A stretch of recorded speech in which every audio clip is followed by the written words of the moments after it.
I'm on Easy Street in Collingwood, and Melbourne has a reputation for having a hipster culture. Now this came to a head right here. This was the exact point where this photo was taken. I've never seen anything more hipster than lunch in a skip. That was the caption of the photo when it was posted to Instagram on a sunny Friday afternoon in 2015. And this photo truly went viral, and all of these folks were being branded as skipsters. But was it true? Was gentrification coming to our dumpsters? Was eating in a skip bin Melbourne's coolest new trend? But it turns out there's more to this story than just a group of young professionals having their lunch in a bin.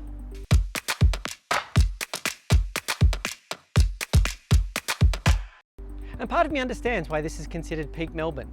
This is where the skip bin was, and just 2 buildings down is a place where you can get a beer or a burger in a graffitied train on top of a building. So let's dive into what really happened. This incident took place at a time when the concept of hipsters was at its peak, and hating on hipsters was just as popular. To give an example of this, during my research, which mostly involved typing hipster and bin into various search engines, I came up with this unrelated tweet that kind of shows my point. So this image was picked up by a popular meme account, Brown Cardigan, and that resulted in thousands of comments and shares and likes. In 2015, just as hipsters was at its peak, so was BuzzFeed, and turning popular social media posts into listicles was their thing. And it was this image that topped the 23 photos that prove that Melbourne is the hipster capital of Australia. And this reminds me of a passage from Eat, Pray, Love of all things, where Giovanni recommends a pizza place, and given that the best pizza in Italy is from Naples, and the best pizza in the world is from Italy, which means that this pizzeria must offer, I'm almost too superstitious to say it, the best pizza in the world. So if we take this 5-year-old BuzzFeed listicle as fact, and why wouldn't we, and apply this line of Elizabeth Gilbert thinking, if this is the most hipster period in history, and Melbourne is the most hipster city in the country, and this is the most hipster thing in Melbourne, I'm almost too superstitious to say this is the most hipster moment in Australian history, caught on camera. But I wanted to understand the truth behind skipsters, and to understand a skipster, you must befriend the skipster. My name's Katie, and I'm a skipster. I used to work at Co-Design Studio, which was the urban planning not-for-profit that did the infamous park in a skip. Katie was featured in a lot of media articles about this, and her organisation, Co-Design Studio, was involved in pop-up placemaking and urban design projects, including creating parklets, that is, turning car parks into regular parks. And a lot of what this work actually involves is getting permission from councils.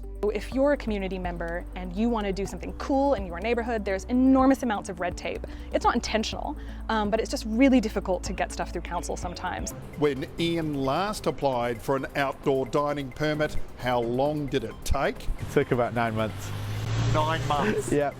So it was out of this frustration and a fun idea that led to this incident. So we had the skip delivered a day early to clean out the garage. And one of our interns was at a loose end, and so without really warning us ahead of time, had just put the AstroTurf in the skip and thought it would be cute. And one of us came down to check on her and was like, this is amazing. Actually, this just cost us $20. We could just make a parklet right now, after a 1.5 years of trying, and make a point to council about how easy it could be. So while the picture may have implied that they were sitting amongst the rubbish, it turns out the skip with its artificial grass and seats was actually quite lovely. So while yes, the whole skipster thing did form part of the narrative, the media stories did cover off on the issue of the use of public spaces. It is deeply absurd to have lunch in a skip because there's nowhere else to sit. Like normally when we have lunch in this neighborhood, we just sit on the curb. Somebody from council actually called us up and said, we see what you've done there. We've got a project for you. And that was definitely the best response. And this idea of parklets is a global concept, with these car park takeovers happening all around the world, particularly for an annual Parking Day event. And that brings us to today. As the city emerges from lockdown, there are the dual challenges of trying to keep people safe, but restarting the city's cafes and restaurants. And Melbourne City Council have announced a massive plan to revitalise the city and to get the hospitality industry back on track with outdoor dining. Melbourne's CBD could be transformed into an outdoor dining mecca under a new plan. The idea here is to use the streets, the laneways, even the car parks to help our famous cafes and restaurants get back on their feet. The $100 million plan aims to revitalise what's become a ghost town. Thank you, City of Melbourne, for bringing back the soul and love in the city. And the councils know that they've been slow on this issue in the past, but there has been a need to act and to act fast. There does need to be some urgency with this. We don't want bureaucratic delays. We don't want arguments and debates. There is no public space that we won't look at, and if it makes sense to use, then we'll be making it available so that we can turn Melbourne back on. Then we need to become a city of yes. And in just months, Melbourne has turned hundreds of car parks into outdoor dining areas. Cafes and restaurants have moved onto the streets. This reclaiming of streets and car parks was made possible by people like the Skipsters showing how these transformations can be done. Why should a place to park a car or a place to put your trash be more important than places for community to gather? Although they still are known for that whole eating in a bin thing. I was talking to some friends who live in Adelaide and they were saying, oh my gosh, isn't Melbourne awful? Did you see about those idiots in the skip? I had to tell them it was me. So when you think about it, maybe the most hipster part of what they did was simply that they were eating in car parks before it was cool.